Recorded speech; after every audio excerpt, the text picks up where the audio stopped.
Hello, fifth grade. Mrs. Phelps here. Wanted to come on and take a little bit to show you how to do the Punnett squares in a little more detail. I know when we talked last week, a lot of you guys were feeling really good about it, and some of you were still like a teeny bit confused. And so in case you were one of those people who's just a little bit confused, I wanted to just give you a little bit additional practice and some things for you guys to do to be able to feel super confident going into your test in the upcoming weeks. So a couple of things. First thing I wanted to show you is if you're just confused in general about how to do a Punnett square, I went ahead and made like an anchor chart. So I call them anchor charts. It's a way for us to anchor our thinking. But this is kind of like a step-by-step chart that you would do to solve a Punnett square. So if you get lost a little along the way and you want to stop this video and kind of jot it down for yourself to know, then that's great. So the first thing you're going to do is you're going to figure out whatever the first parent is. And whatever that allele combination is, remember those are the letter combinations, you're going to put that on the top of the Punnett square like this. Then you're going to figure out what the second parent is, and you're going to put that on the side right here, okay? Then for the first parent, those come down. See, it was like a capital B that I brought down and a capital B that I brought down. And then for the parent, the second parent, you're going to bring those across. So lowercase b went across, lowercase b went across, okay? That's how you do a Punnett square. From there, you're going to try and determine the genotypes, right? Those are the letter combinations. So you're going to look in the Punnett square at these 4 boxes, and whatever those are, those are your possible genotypes. You're going to copy all of them down. Now, if they're the same, in this case, these are all the same, I can just copy it down once. But if I have some like capital B, some capital lowercase b, and some lowercase, I would want to copy down all possible combinations down here. Okay, and then same thing with the phenotype. So then you can go back up here. Remember, a phenotype is like the physical appearance, phenotype, physical. I also like to think of it as like what you would see in a photo, right? So if I took a photo of someone, you're not going to see letters in place of their eyes. You're going to actually see either brown eyes or blue eyes, right? So when I look up here, all of my genotypes are capital B, lowercase b. So I know that that means that they have one allele that's brown eyes with a capital B and one that is blue eyes with a lowercase b. Now remember, the capital letters showcase the dominant ones. And if you have a dominant letter combination, either one of each or both capitals, it's whatever that one is, okay? So in my phenotypes, all of these would end up being brown eyes. Okay, so again, if you need to pause it, write all this stuff down or whatever, then that is great. Okay. Also, along with this, you're going to think of some clue words. So as you're reading the scenarios, which on your test, there's actually only 2 Punnett squares. So it's not going to kill your grade if you're still really confused at the end of this.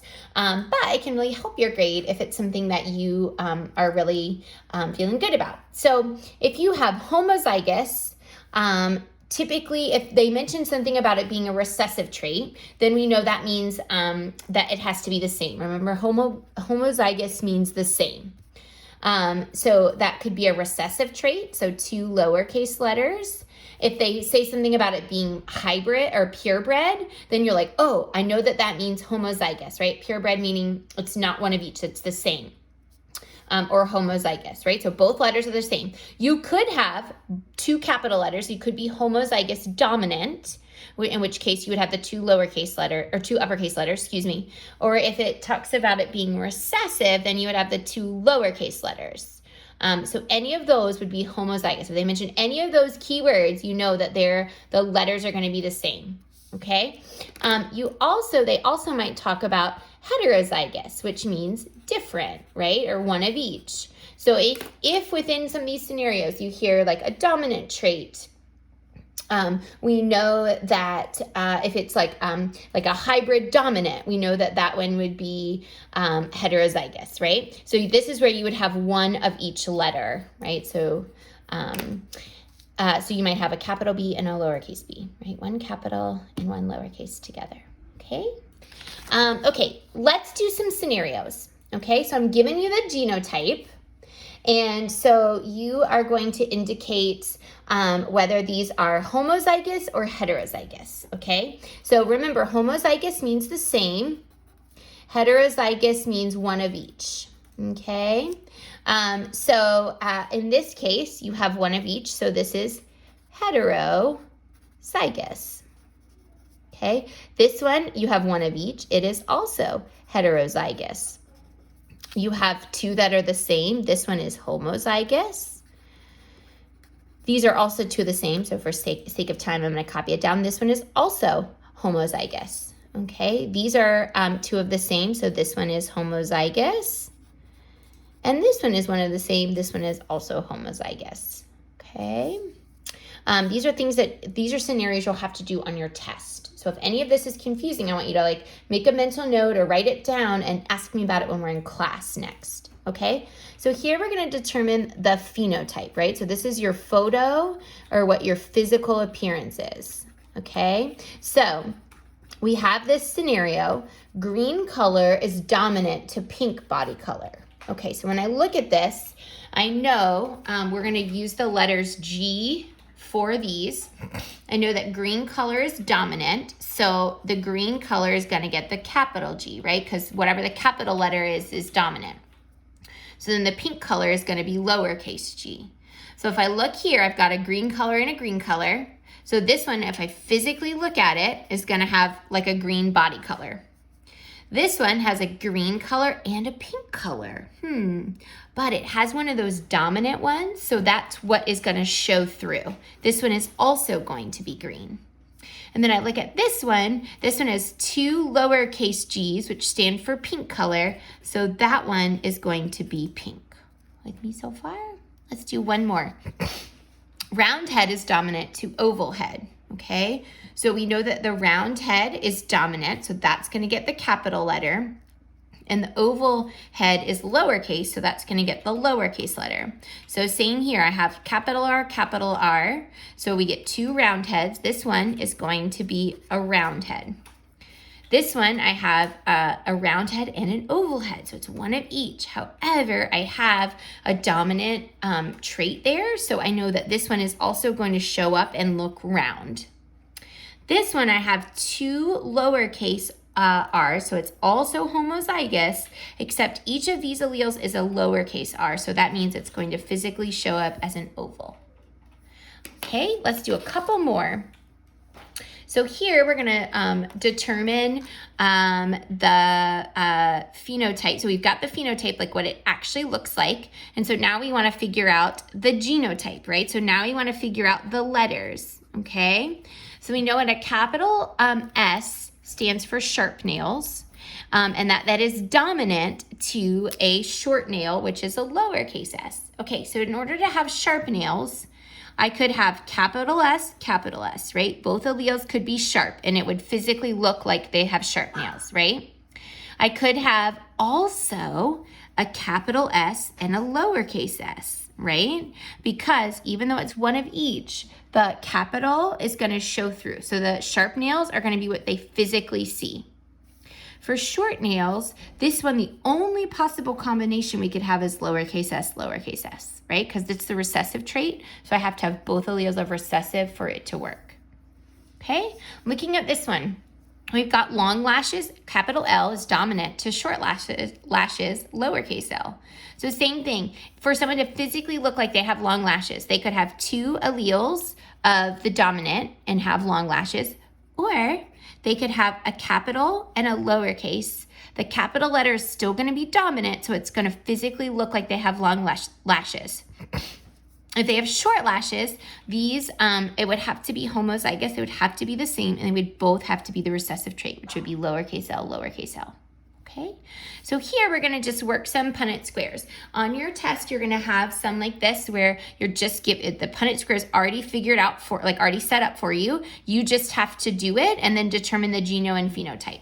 So in this case, the top alleles come down and the alleles on the side go across.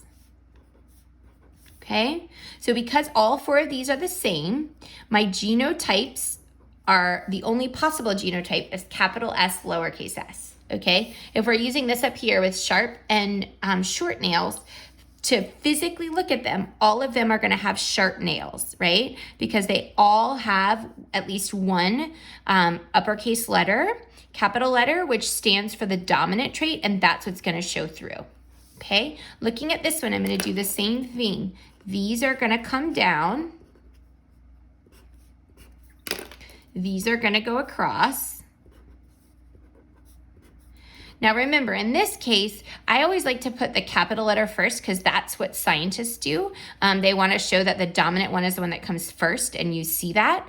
However, it is not like actually wrong if you write it the recessive trait and then the dominant one, but I just want us to practice like scientists and get in the habit of writing that capital letter first if you can help it. Okay, then we get down here to genotypes. We're going to look at all the possible genotypes and write them down. So I've got capital L, capital L. I could have capital L, lowercase l, or I could have lowercase l, right? All three of these are possibilities in the offspring, okay? So phenotypes, if we're using long and short lashes, okay? These three all have a capital letter in them, either one or two, but either way, we know that capital letter means it's a dominant trait, and so that's the one that's gonna show through, that physically show through in a photo. So there is the possibility they could have long lashes, or if I look here at this one, this has two of the short lash alleles, so there is the possibility that they also have short lashes, okay? So kind of like we talked about, we have, if we have like a mom that has certain traits and a dad that has certain traits, they're gonna get each trait from one of their parents, right? So if the mom has brown eyes, capital B, and the dad has blue eyes, lowercase b, the kid is gonna get the two alleles, one from mom, capital, one from dad, lowercase. Same thing if mom has curly hair, which is indicated with a lowercase t, and dad has straight hair that's indicated with an uppercase or capital T. They're both gonna come like this, okay? They get one from each. So if we're gonna set up a Punnett square for a purebred curly hair, and remember we know that purebred means homozygous, so we're looking for the same, okay? So purebred curly hair, and we know that curly hair stands for a lowercase t and straight hair stands for an uppercase T. So purebred curly hair, so parent number one is gonna have curly hair, homozygous, right? So they both have to be lowercase. And there is one that has a hybrid for straight hair, okay? So we know that straight hair is capital T, lowercase t. We know it has to have at least one of the straight hair for it to actually physically show through as straight hair. But they said hybrid, and I know that that means one of each, right? Think about it, we're in a hybrid school where we're some at home and some in the classroom. So it's one of both. Okay, so now we're gonna transfer those here to your Punnett square. I'm gonna put the capital T's up here. I'm gonna put this one right here. These I'm gonna bring down. These I'm gonna bring down. These I'm gonna bring across. These I'm gonna bring across, okay? So then I look at my genotypes. These are the letter combinations that I could have. I could have capital T, lowercase t, right? These two. Or I could have lowercase t, okay? When I look at my phenotypes, what they physically look like, okay, I could have capital T, lowercase t. It does have one dominant letter, which means I know it's going to have straight hair. Or there is the possibility here where there is the curly hair and they end up with the curly hair phenotype. Okay, so when I look here, I have two that have a capital T in them, which means they're straight hair. Remember, each of these boxes stand for 25. So 25, 50, 50% would have straight hair. And then these two, 25, 50, would have curly hair. Okay, I'm gonna do just two more real quick. Okay, we're gonna set up a Punnett square to show the offspring of a homozygous blue-eyed mouse. Okay, so we know that capital R stands for red eyes and lowercase r stands for blue eyes. So it's homozygous. I know that means they both have to be the same and they're blue eyes. So it's gonna be lowercase r, lowercase r. So far, so good. Okay, then we're gonna look at the second one, which is heterozygous, which means one of each, red-eyed mouse. So we're gonna have capital R, lowercase r. So far, so good.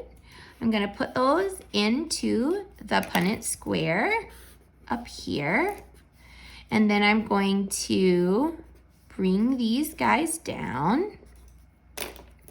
I'm gonna move these guys over. So we have this, okay? So if I'm looking at possible genotypes, remember genotypes are the letters. So I could have capital R, lowercase r, or I could have lowercase r, lowercase r. When I look at my phenotypes, phenotypes is what they physically look like in a photo, right? So I have capital R, lowercase r. Well, I know if there is one capital letter that's dominant, and that's the trait that's gonna show through. So they could have red eyes, right? And in this case, it would be a 50% chance. Or they could have, with all lowercase letters, that's a homozygous, but it's a recessive trait. So they could also have blue eyes, right? Also a 50% chance, okay? And then these, in case you want to just practice doing some Punnett squares, I'm going to bring these down. I'm going to bring these over to make sure you're comfortable with that. Same thing here. These get brought down. These get brought over. So you're comfortable with that. Questions, reach out to your teacher. Otherwise, good luck on your test.